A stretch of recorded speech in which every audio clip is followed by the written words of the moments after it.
We started in 1919 in Springfield, Massachusetts.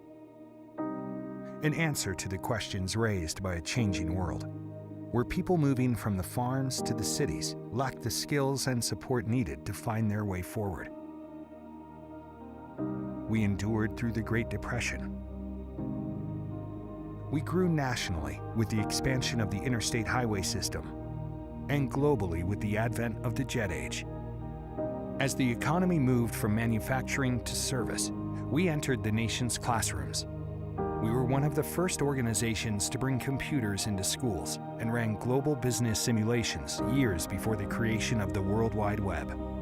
Internationally, we persevered through the changing tides of history, offering hope in the townships of South Africa in defiance of apartheid, helping to rebuild lives in Eastern Europe after the fall of the Berlin Wall, giving young entrepreneurs the tools to navigate emerging economies around the world, and empowering young women in the face of those who would seek to marginalize them. We have endured depressions, recessions, wars, conflict, and apathy.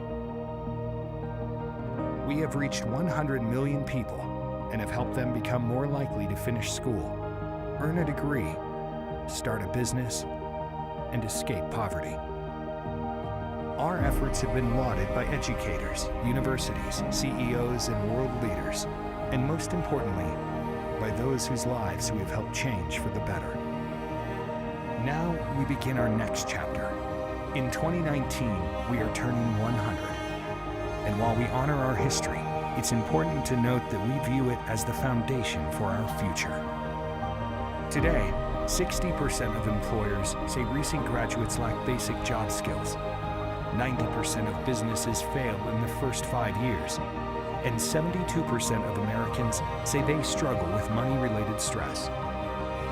Our goal is to ensure that the next generation is 100% ready to take on the world.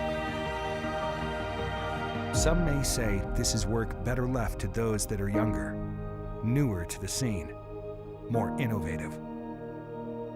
But you don't make it this long without being innovative, adaptable, and open to life-changing ideas. Because when you start marking your age in centuries, it doesn't make you old. It makes you timeless.